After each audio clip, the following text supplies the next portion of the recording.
Hello and welcome to work at J.J. White Incorporated. We were founded in 1920 and we're a diverse company involved in general construction, mechanical construction, HVAC work, hydroblasting, exchanger work, tank construction and repair work, and electrical work. We do both construction and maintenance work as well as service work. I want to speak to you to make sure that we identify to you how important your safety is to us at J.J. White. We were founded in 1920 as a Catholic company, and we hold to those Catholic values today. One of the important features of what our corporate mission is to take care of our people. That's you. In taking care of you, it's important that you understand that safety is personal. We'll give you the tools, we'll give you the training, we'll give you the rights and the responsibilities, but we want to be sure that you understand you have to be the one that's personally accountable for all that goes on with your work. All of us have a story to tell when it comes to safety.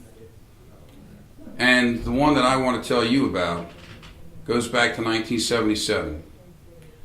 I was a laborer in a refinery with a man by the name of Jim McCauley. Jim and I were working together, and one day Jim went out after lunch ahead of everybody else and started to drill into a sump. Well, the condition had changed in that sump and hydrocarbons had been released into it. The electric drill that Jim used caused a spark and ignited the hydrocarbon fumes in the sump, and Jim was engulfed in flames and killed. We have, in construction, very dangerous tasks every day. All of us have stories, all of us know people, and I don't want any one of them to be you. Let me review with you some of the recent incidents that we've had over the last 18 or so months, so that you get a perspective on how common things can be and how preventable things can be. We had a twisted knee from someone lifting improperly. We had a fractured patella from someone tripping over a hose. We had someone receive 4 stitches on their index finger due to a grinder breaking loose from their operation. We had a torn tendon due to someone lifting improperly. We had a fractured index finger from somebody handling a dumpster improperly. We had a right hand crushed on 2 fingers from an outrigger that fell on it. We had a fractured finger from a 20-pound maul deflecting and hitting that particular finger.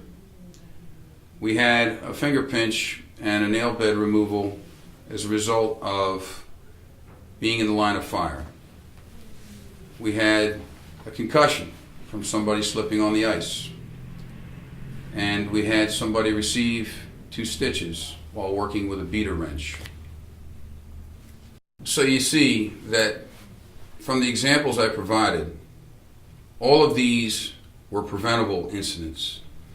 When we look at the cause of many of the factors that cause accidents, it's generally from the fact that procedures aren't followed or common sense isn't applied. I like to summarize the contributing factors in 3 categories. 1, lack of hazard recognition. Do you really understand that you're working in a hazardous environment? 2, wrong tool for the job. Get the right tool. We all know that we've used cheaters. We all know that there's some quicker way to get it done, but the right tool for the job gets it done safely. Lastly, poor planning or rushing. Trying to finish up the job before the end of the shift, trying to get the lift done so that you can get rid of the crane, trying to get things done quickly so that you can get the schedule achieved. Please understand, there is no job so critical in schedule that it's not worth doing safely at J.J. White. You have the ultimate stop work authority. You may have all the clearances, you may have all the permits, but you have the stop work authority, and you have the empowerment from me, Jim White, the president of J.J. White, Inc., that you can call me anytime if somebody is forcing you to do something that you feel uncomfortable with or you don't feel trained for. My cell phone is 215-852-2052, 24/7, if you have a concern about your safety at J.J. White. We also have programs at J.J. White that like to reward people for good behaviors. And balanced with that is discipline for poor behavior. We ask you to abide by the work rules and understand the procedures and follow them. Let us know if you have any medical issues that may be a reason that you can't perform particular functions or tasks. If there's any medical supplies that you need or special accommodations that you require, we want to know about that up front, please. There are engineering controls, there are administrative controls, and there's personal protective equipment. When we look at the three primary defenses against you, the worker, from hazards in the workplace, we like to make sure that our owners and our clients apply the engineering controls up front. We like to make sure that our supervisors and administrative personnel apply the administrative controls so that you, the worker, are safe and that you have all the PPE and use it so that you are safe.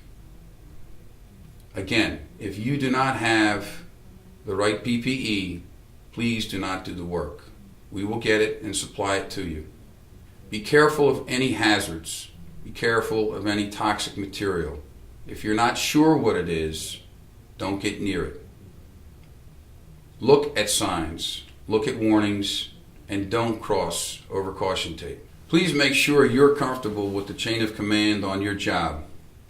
Please know it and understand it, and if there is an incident, please notify your supervisor so that your supervisor can notify our corporate risk manager and we can direct the care to the individual or individuals. The first order is make sure that that individual is attended to. And please don't render any medical care that you're not qualified to give. Notify the proper authorities, use the emergency call system in the facility in which you're located, and make sure that you reach out to the people that can render the proper help. Housekeeping is critical. What you have in your site, on your job, is everyday constant maintenance. Debris, trash, clutter, and things that can accumulate and become tripping hazards, can become obstacles to you working safely. If you see it, you own it. Oftentimes, as a laborer, it was common practice that other crafts would wait for the laborers to pick it up. I would tell you that while we were good at picking up, it's important for you to know that you can avoid a coworker coming right behind you from stumbling on the same piece of trash or debris if you pick it up and carry it away yourself. Remember to adjust to the climate and the circumstances.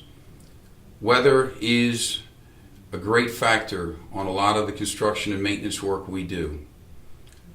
The heat, the cold, the winds, the ice. Be aware of lightning. Be aware of other factors that can cause materials on your site to be blown in your direction or blown into other people or equipment. Be aware of dust. Be aware of the factors on the job site that change from day to day. The JSA that you have and will fill out, I hold before you here, and it's important.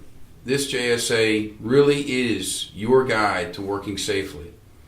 It outlines the steps to perform the work. It asks you to outline the hazards that are involved in the work. And it also asks you to show how you will eliminate those hazards. You sign on this card indicating that you understand what the job you're about to do is. You should have this card executed at the beginning of each shift, and you should execute this with the change of any condition or task that you're doing. We also want to be sure that as a crew member, as a team member, you complete the card and the foreman audits the card to make sure that the crew understands the tasks to be performed. When we look at the areas where people are hurt the most, it's the hands, it's the eyes, it's the feet, it's the back, it's the knees. These are all a function of proper lifting technique and keeping body parts out of the line of fire. I ask you to be conscious of where you are, what's above you, what's below you, and what's next to you. Ergonomics is a big aspect of what we do every day in construction. Lift within, as we describe, the green zone. Make sure you use your knees. Make sure you flex. Make sure you stretch. Make sure you're prepared to do the task you're about to do. Are you about to lift something that maybe you need some help doing? The old expression goes, use your brain, save your brawn. That applies every day in construction.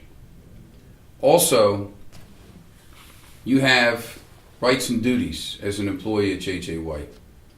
Obligations that are critical to you to let us know how you are, how we can help you, and communicate, please.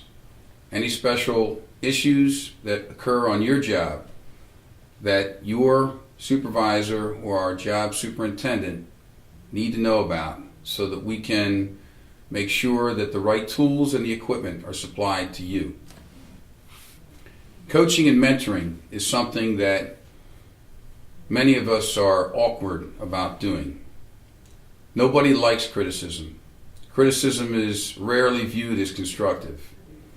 But you have the obligation to look after your fellow man. You have the requirement to look after the people that are working alongside you to make sure that they're doing it right, especially if you're a seasoned worker and you see somebody less experienced doing something in the improper way. Show them, help them, because all of us can learn from one another. We have to be careful and cautious about subs and other prime contractors that are on our jobs. They may be a small component of the overall workforce, but they may be a large risk factor, whether they be cranes, whether they be insulation, or other type of operations that require specialty and complex interaction to our forces and working in and around where you may be. So please, be alert. And when you're working with cranes, always make sure you never walk under a load. There are some key elements of the J.J. White Health and Safety Program that you should keep in focus. Lockout, tagout requirements, fresh air and respiratory programs, scaffold programs, rigging programs, excavation programs, fall protection, and confined space entry. These are some of the cornerstones of the more critical and dangerous activities that we undertake in construction and maintenance, and you should pay special attention to these and make sure that you have the site-specific requirements involved. Vehicles and construction equipment can be sources of potential hazards in the workplace. Please be mindful of safe operation of vehicles that you are operating. Follow the speed limits. Be mindful of the crosswalks. Be belted in. Don't be driving with passengers in the back of the bed of the truck. And certainly please do not be operating a vehicle while using a cell phone. Cell phones are not permitted on the work site at J.J. White. Only supervisors are allowed to have cell phones. Along with that, we pride ourselves at J.J. White on being sure that you get information and have a voice. This is the subject of our Monday and Friday Toolbox Talks around lunchtime. We also like to start the week with a 3-minute safety stop to remind ourselves that we're back in from the weekend and there's work to be done. Also, when you think about the diversity that we have in the workforce today, it's ever more critical that you understand J.J. White's policy on harassment. If there is anybody that feels interfered with, I want to know about it. Please notify your supervisor, and we will deal with any circumstances where anybody feels as though they're being harassed. Everybody at J.J. White has the right to work without interference or harassment. Our simple policy at J.J. White is, if you would be embarrassed to have your wife, your daughter, or your mother, or your father, or your son, or your husband read or see or hear what it is that you have said or written or indicated, then you know you've crossed the line. Be respectful. Bad jokes are just that, bad jokes. Coaching is something that we can do to help each other understand how we can work best together. Coaching involves good catches. Good catches are something that we're trying real hard at J.J. White to get better at. We're trying to reward people for good catches. Good catches remind us that there's a better way to do everything. And if we see things that are what were oftentimes referred to as close calls, then we know we have an opportunity to get better and improve a procedure. Procedures can always be revised, but let's first follow the procedure. And if needs be, we'll revise the procedure based upon practicality and safety. Thanks for your time and your practicality and safety.